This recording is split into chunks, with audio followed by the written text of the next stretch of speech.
son. वो बेटा या वो बेटी उससे तो नहीं जन्मा, किंतु आज्ञा मानने के कारण वो उसका बेटा या बेटी हो गया. Bible very clearly prove that Jesus Christ born by the Holy Ghost. धर्मशास्त्र बहुत ही स्पष्ट रीति से इस बात को प्रमाणित करता है कि पवित्र आत्मा से यीशु मसीह का जन्म हुआ. But he obeyed the Father God because he sent from heaven. और उसने अपने पिता परमेश्वर की आज्ञाओं को माना क्योंकि उसको स्वर्ग से भेजा गया था. They are talking who can go for us. और उसने इस प्रकार उन्होंने बातचीत की, कौन हमारे लिए जाएगा. The Lord Jesus Christ told, Father, I will go. उस समय में प्रभु यीशु मसीह ने कहा कि पिता मैं जाऊंगा. That's why his obedience to the Father. और वो अपने पिता का आज्ञाकारी हुआ. And secondly, he bear up the burden of the Father. और दूसरा, उसने पिता के बोझ को उठाया. Son means who bear the burden of the Father. पुत्र का अर्थ ये है या वो है जो अपने पिता का बोझ उठाता हो. Dear child of God, Jesus Christ came in this world,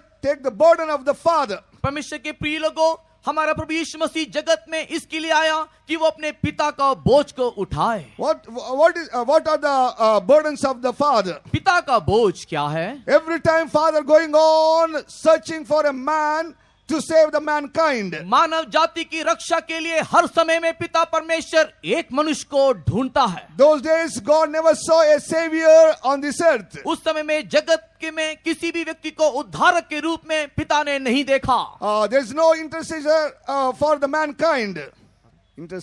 और मानव जाति के लिए बिछवाई करने वाला कोई भी नहीं. So God going on searching for a man. और उस समय में पिता परमेश्वर लगातार एक मनुष्य को ढूंढ रहा था. Because man created in the likeness of the Lord and his own image of God. क्योंकि परमेश्वर ने मनुष्य को अपनी समानता में अपने ही स्वरूप में बनाया. Because of sin, man going on perishing in this world. किंतु पाप के कारण मनुष्य इस संसार में नाश और नाश होते जा रहा है. But God going on grieving, who can save my people? और उस समय में परमेश्वर बहुत ही दुखी है और कहता है कि कौन मेरे लोगों को बचाएगा. When he have the burden of the souls, burden of these children, that time Lord Jesus Christ came in this world. जब पिता परमेश्वर के पास इन लोगों के प्रति एक बोझ था, उनके प्रति दुख था, उस समय में प्रभु यीशु मसीह ने अपने आप को सौंप दिया. That's why Jesus Christ take the burden of the Father and came down in on this earth. इसी कारण से हमारा प्रभु यीशु मसीह पिता के बोझ को लेकर के इस पृथ्वी में उतर आया. That's why when we read the Hebrews 10 chapter 7th verse. इसी कारण से इब्रानियों की पत्री अध्याय 10 वचन 7 को जब हम लोग पढ़ते हैं, Psalms 40 6, 7, 8 verses. और भजन उसके 40 के 6, 7 और 8 वचन में भी, there we are the both verses explaining about the Lord Jesus Christ. इन दोनों ही वचनों में प्रभु यीशु मसीह के विषय में बताया गया है. Saint Paul mentioning in his epistles Jesus Christ who has done the will of the heavenly Father. संत पौलुस प्रभु यीशु मसीह जो पिता की मर्जी को या इच्छा को पूरी करता है, उसके विषय में वो जिक्र कर रहा है. Lord Jesus Christ telling, Father, you gave me one body to do thy will. और प्रभु यीशु मसीह इस प्रकार कहता है कि हे पिता, तूने मुझे एक देह दिया कि मैं तेरी इच्छा पूरी करूं. Lo, I came to do thy will only. देख, मैं तेरी इच्छा करने को आता हूं. That's why Lord Jesus Christ came in flesh to do the will of the Father. इसी कारण से हमारा प्रभु यीशु मसीह ये शरीर रूप या इस देह को धारण किया कि पिता की इच्छा पूरी करे. Take the burden of the Father and came in the flesh. और पिता के बोझ को लेकर के वो देहधारी हुआ. To do the will of the Father and according the plan of the Father. पिता की योजना के अनुसार पिता की इच्छा को पूरी करने के लिए. When you read the Galatians 4 chapter 4th verse, जब हम लोग गलाती की पत्री 4 अध्याय के 4 वचन को पढ़ते हैं, God sent his son unto this world as a savior. और इस जगत में प्रभु यीशु मसीह को एक उद्धारकर्ता के रूप में भेजा. Read that word. पढ़ेंगे. परंतु जब समय पूरा हुआ तो परमेश्वर ने अपने पुत्र को भेजा जो स्त्री से जन्मा और व्यवस्था के अधीन उत्पन्न हुआ. But when the fullness of the times was come, God sent forth his son, made of a woman, made under the law, to redeem them that were under the law, that we might receive the adoption of sons. Now, when time comes, others time fulfilled, God sent his son unto this world as a savior. और जब समय पूरा हुआ, परमेश्वर ने अपने पुत्र को भेजा एक उद्धारकर्ता के रूप में। Dear child of God, God only sent His own Son on this earth to save the mankind. परमेश्वर के प्रिय लोगों, पिता परमेश्वर ने ही मानव जाति के उद्धार के निमित्त प्रभु यीशु मसीह को इस जगत में भेजा। When we read the Romans 8 chapter 3rd verse, जब लोग रोमी की पत्री 8 अध्याय के 23 वचन को पढ़ते हैं, as a son, He condemned the sin in His flesh. उसने पुत्र होकर के पाप को अपने शरीर में दंड दिया। Romans 8 chapter 3rd verse. और रोमी की पत्री 8 अध्याय 3 वचन, क्योंकि जो काम व्यवस्था शरीर के कारण दुर्बल होकर ना कर सकी, उसको परमेश्वर ने किया, अर्थात अपने ही पुत्र को पाप में शरीर की समानता में और पाप के बलिदान होने के लिए भेजकर शरीर में पाप पर दंड की आज्ञा दी। Lord Jesus Christ came in this world as a sacrifice and condemned the sin in His flesh. और प्रभु यीशु मसीह एक उत्तम बलिदान स्वरूप इस जगत में आया और अपने शरीर में पाप को दंड दिया। Because there is no remedy for the sin for the mankind. मानव जाति के पाप के निमित्त छुटकारा के लिए कुछ भी नहीं था। So Lord God put all the world's sin upon Him. पिता परमेश्वर ने मानव जाति के सारे पापों को प्रभु यीशु मसीह के ऊपर डाल दिया And condemned the sin in His flesh. और उसके शरीर में पाप को दंड दिया। Because of the sacrifice only, He condemned the sin in His flesh. और उस यीशु मसीह के बलिदान के द्वारा शरीर में उसने पाप को दंड दिया। That's why, dear children of God, Jesus Christ condemned the sin in His flesh. That's why you have to believe the Lord Jesus Christ. क्योंकि प्रभु यीशु मसीह अपने शरीर में पाप को दंड दिया, इस कारण से हम उस यीशु मसीह को विश्वास करना है। Which sin ruling over you and which sin unable to leave you, that sin only condemned in His flesh. और जो पाप आपके शरीर में वास करती है, जिस पाप से आपको छुटकारा नहीं मिलता, वही पाप को यीशु मसीह ने अपने शरीर में दंड दिया। That's why 2 Corinthians 5th chapter 21 verse says, इसी कारण से 2 कोरिन्थी 5:21 में लिखा है, 2 Corinthians 5th chapter 21, 2 कोरिन्थी 5 अध्याय 21 वचन, for He hath made Him to be sin for us. और वो हमारे लिए पाप ठहराया गया। Now Lord Jesus Christ became a sinner because of us only. हमारे लिए ही प्रभु यीशु मसीह पापी होकर के ठहराया गया। Whosoever sinned in this world, they have the punishment according the law. और व्यवस्था के और नियम या कानून के अनुसार जो भी कोई व्यक्ति पाप करता है, उसके लिए एक दंड है। That's why those days in the Roman government time, that time the punishment is a severe punishment is crucified on the cross. उन दिनों में रोमन साम्राज्य के दिनों में सबसे भयंकर जो दंड दिया जाता था, वो दंड था क्रूस पर व्यक्ति को चढ़ाया जाना। Dear child of God, when Lord Jesus Christ taken all mankind sin upon Him, He received the punishment upon the cross. और जब प्रभु यीशु मसीह ने सारे मानव जाति के पापों को अपने ऊपर ले लिया, उस समय में दंड स्वरूप उसे कलवरी क्रूस में चढ़ा दिया गया। In the time of the Roman government, whosoever sin, a wretched sin, they will be punished on the cross. Roman साम्राज्य के समय में कोई भी भयंकर पाप के लिए उनको क्रूस में चढ़ाया जाता था। But Lord Jesus Christ never sinned in this world. प्रभु यीशु मसीह जगत में रहने के वक्त में किसी भी प्रकार का पाप उसने नहीं किया। He knew not no sin. उसने पाप को जाना नहीं। In Him no sin. उसमें पाप नहीं। That's why, dear child of God, that holy God taken your sin and my sin upon Him and He hanged on the cross. इसी कारण से वो पवित्र परमेश्वर हमारे और तो आपके सारे पापों को अपने ऊपर लेकर के कलवरी क्रूस में चढ़ गया। Dear child of God, for the remission of sin, somebody must shed the blood.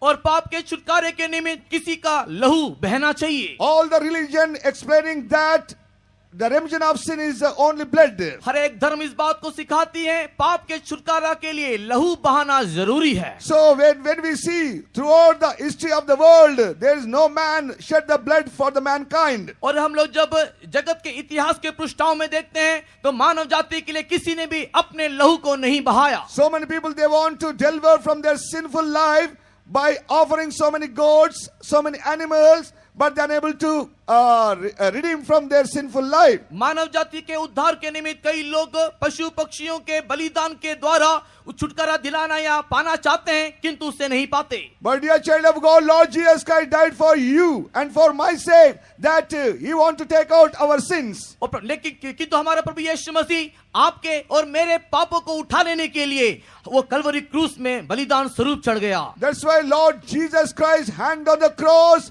and He going on suffering on the cross. इसी कारण से प्रभु यीशु मसीह कलवरी क्रूस में चढ़ गया और उसने हमारे लिए दुख उठाया। While He hanged on the cross, He suffered on the cross and people going on seeing Him. और जब वो कलवरी क्रूस में झूल रहा था और जब वो कलवरी क्रूस के ऊपर दुख उठा रहा था, लोग उन्हें देख रहे थे। That time we are seeing Lord Jesus Christ fulfill the will of the Father. उस समय में हम देखते हैं कि प्रभु यीशु मसीह ने पिता की इच्छा को पूर्ण किया। He done the perfect will of the Father. उसने पिता की सिद्ध मर्जी को पूरा किया। But what happened that time? उस समय में क्या हुआ? When we read the Mark 15 chapter 39th verse, जब लोग मरकुस सुसमाचार 15 अध्याय के 39 वचन को पढ़ते हैं, read that word Mark 15 chapter 39. मरकुस सुसमाचार 15 अध्याय 39 वचन। जो सूबेदार उसके सामने खड़ा था, जब उसे यूं चिल्लाकर प्राण छोड़ते हुए देखा, तो उसने कहा, सचमुच यह मनुष्य परमेश्वर का पुत्र था। Now here we are seeing, यहाँ पर हम देखते हैं, now centurion going on confess about the Lord Jesus Christ. यहाँ पर ये सूबेदार प्रभु यीशु मसीह के विषय में लगातार एक साक्षी नहीं तो एक स्वीकार कर रहा है। Now here we are seeing that the centurion going on giving the witness about the Lord Jesus Christ. प्रभु यीशु मसीह के विषय में यहाँ पर ये सूबेदार एक साक्षी देता है। Lord Jesus Christ hanged on the cross, प्रभु यीशु मसीह देखो कलवरी क्रूस में झूला हुआ है and Lord Jesus Christ going on suffered. और वहां पर प्रभु यीशु मसीह दुख या कष्ट उठा रहा है। That time Lord Jesus Christ uttering 7 words upon the cross, प्रभु यीशु मसीह कलवरी क्रूस में शब्द 7 वाणी कहता है and He saw how the people persecuted Him. और उसने देखा कि किस प्रकार लोगों ने उसे सताया। But even though Lord told Father, what they are doing they do not know, forgive them. ऐसी परिस्थिति में यीशु मसीह ने इस प्रकार कहा, हे पिता इन्हें क्षमा कर क्योंकि ये नहीं जानते कि ये क्या कर रहे हैं। And He going on uttered so many words, lastly told finished. और इस प्रकार यीशु मसीह ने कई वाणियों को कहा और आखिर में कहा सब कुछ पूरा हुआ। So He done everything perfectly in the will of God. और इस प्रकार पिता की संपूर्ण इच्छा को उसने सिद्ध रीति में पूरा किया। Centurion going on seeing the sufferings of the Lord Jesus Christ. ये सूबेदार प्रभु यीशु मसीह के सारे पीड़ा को दुख को देख रहा था। Dear child of God, that time the centurion give the witness about the Lord Jesus Christ. उस समय में यीशु मसीह को देख करके सूबेदार ने ये गवाही दी, He is a truly son of God. सचमुच ये मनुष्य परमेश्वर का पुत्र है। Truly this man is a son of God. सच में ये मनुष्य परमेश्वर का पुत्र है। Dear child of God, by the crucifixion of the cross, by the death of the cross only, Lord Jesus Christ proved that He is the son of God. परमेश्वर के प्रिय लोगों, कलवरी क्रूस में प्रभु यीशु मसीह ने अपने आप को देने के द्वारा इस बात को साबित किया कि वो परमेश्वर का पुत्र है। Because He fulfilled the will of the Father. क्योंकि उसने पिता की मर्जी पूरी की। And He came as a sacrifice and gave Himself on the cross. वो अपने आप को बलिदान स्वरूप दे करके कलवरी क्रूस में समर्पित हुआ। When Lord says it is finished, that means He completed everything which God entrusted to Him. जब प्रभु यीशु मसीह ने कहा कि सब कुछ समाप्त हुआ या पूरा हुआ, उस समय में जो भी कोई कार्यभार प्रभु यीशु मसीह को दिया गया था, प्रभु यीशु मसीह ने उस कार्य को पूरा किया। Dear child of God, that's why centurion telling that he is a really truly son of God. इसी कारण से परमेश्वर के प्रिय लोगों, यहाँ पर यह सूबेदार इस बात की गवाही देता है कि यह मनुष्य सच में परमेश्वर का पुत्र है। This evening we gather together here that we may understand the son of God. आज की शाम हम यहाँ पर इसके लिए इकट्ठा हुए हैं कि जान ले या समझ ले कि परमेश्वर का पुत्र क्या है या कौन है। Lord Jesus Christ died on the cross for your sake and my sake to redeem from the power of the sin. पाप के शक्ति या सामर्थ्य से छुटकारा दिलाने के लिए, आपके लिए, मेरे लिए प्रभु यीशु मसीह कलवरी क्रूस में चढ़ गया। He finished everything. He done the will of the Father on the cross tonight He calling you that you may deliver from your sinful life. उसने पिता परमेश्वर के द्वारा सौंपा गया सारे कामों को कलवरी क्रूस में पूरा किया और आज की शाम वो आपको पुकार के कहता है कि मेरे पुत्र मेरे पास आओ। Son of had done for you. प्रभु यीशु मसीह ने या परमेश्वर के पुत्र ने आपके लिए क्या किया? What the Son of God done for you? आपके लिए परमेश्वर के पुत्र ने क्या किया? That only you have to understand and deliver from the power of the sin. आप उस बात को समझ लें और इससे पाप के सामों से छुटकारा या मुक्ति पालें। Lord Jesus Christ died on the cross that He may give so many blessings in your life. आपके जीवन में कई प्रकार के आशीषों को देने के लिए ही प्रभु यीशु मसीह कलवरी क्रूस में मरा। When you read the John 8 chapter, यूहन्ना रचित सुसमाचार 8 अध्याय को हम लोग जब पढ़ते हैं 36 verse. उसके 36 वचन, Read the John 8 chapter 36. यूहन्ना रचित सुसमाचार 8 अध्याय वचन 36। सो यदि पुत्र तुम्हें स्वतंत्र करेगा तो सचमुच तुम स्वतंत्र हो जाओगे। If the Son therefore shall make you free, ye shall be free indeed. If the Son shall make you free, indeed you will be free. सो यदि पुत्र तुम्हें स्वतंत्र करे तो सचमुच तुम स्वतंत्र हो जाओगे। What is Son of God doing for you? परमेश्वर का पुत्र आपके लिए क्या करता है? Dear child of God, He make you free from so many things in your life. आपके जीवन के कई प्रकार के बंधनों से वो आपको स्वतंत्र करता है। Tonight you are bound by the power of the sin. आज आप शायद एक पाप के बंधन में बंधे होंगे। And tonight you are suffering with so many diseases, so many sickness. कई प्रकार की बीमारी, कई प्रकार के रोगों से आप जकड़े हुए होंगे। Tonight you are bound by the curse. कई प्रकार के श्राप से आप बंधित होंगे। Tonight you may be having the fear of death. The power of the death is tormenting you day and night. मृत्यु का सामर्थ आपको सता रही होगी, आपके अंदर मृत्यु का भय होगा। If Son shall make you free, indeed you are free only. यदि पुत्र आपको स्वतंत्र करे तो सचमुच आप स्वतंत्र हो जाओगे। Dear child of God, tonight we are giving the gospel of the Lord Jesus Christ, the Son of God. आज की रात प्रभु यीशु मसीह का सुसमाचार हम दे रहे हैं कि जो परमेश्वर का पुत्र है, The Son of God, Lord Jesus Christ, going to make you free from so many things in your life. परमेश्वर का पुत्र प्रभु यीशु मसीह आपके जीवन के कई प्रकार के बंधनों से आज वो आपको मुक्ति देने जा रहा है। First of all, Lord Jesus Christ is going to make you free from your sin. सबसे पहले प्रभु यीशु मसीह आपको आपके पाप से छुटकारा देने जा रहा है। When you read the Romans 8 chapter 2nd verse, जब लोग रोमी की पत्री 8 अध्याय के दूसरे वचन को पढ़ते हैं, For the law of the Spirit of life in Christ Jesus hath made me free from the law of sin and death. क्योंकि जीवन की आत्मा की व्यवस्था ने मसीह यीशु में मुझे पाप की और मृत्यु की व्यवस्था से स्वतंत्र कर दिया। now the Son of God make you free from the law of the sin and death. और यहाँ पर प्रभु यीशु मसीह ने पाप और मृत्यु की व्यवस्था से आपको स्वतंत्र कर दिया। There is a law of sin and death also in the Old Testament days. पुरातन दिनों में या पुरातन समय कालों में पाप और मृत्यु का एक व्यवस्था था। If they are not fulfilling the law, the sin will enter in their life as well as the death also. यदि आप व्यवस्था के अनुसार ना चले या व्यवस्था की बातों को पूरा ना करे तो आपके अंदर पाप और मृत्यु प्रवेश करती है। When first man sinned against God because of the disobedience, जब पहला मनुष्य ने आज्ञा उल्लंघन करने के द्वारा पाप किया, sin entered in his life as well as the death also. उस समय में पाप और मृत्यु उस पहले मानव मनुष्य के अंदर प्रवेश करता है। The sin and death going on ruling in the man's life all the Old Testament days. और इस प्रकार पुरातन समय में या पुरातन दिनों में पाप और मृत्यु मनुष्य के ऊपर राज्य करने लगी। Law of the sin, law of the death ruling the man, they are unable to come out from that power. और पाप और इस मृत्यु की व्यवस्था उनके ऊपर राज्य करने लगी, वे इस सामर्थ से छुटकारा या मुक्ति ना पाने पाए। But Saint Paul telling that the Son of God make you free from the law of the sin and death. लेकिन यहाँ पर प्रेरित पौलुस इस प्रकार कहता है कि प्रभु यीशु मसीह या परमेश्वर का पुत्र पाप और मृत्यु के व्यवस्था से हमें स्वतंत्र कर दिया। That's why, dear children of God, when you are not obey the word of God, when you are not fulfill the law of God, that time the sin ruleth in your life. परमेश्वर के प्रिय लोगों, जब परमेश्वर के वचन के अनुसार नहीं जिए, उसकी इच्छा को पूरी नहीं किए, उस समय में पाप और ये मृत्यु की व्यवस्था आपके ऊपर राज्य किया। Romans 5th chapter 12th verse says, with one man only sin entered into this world, and death also ruleth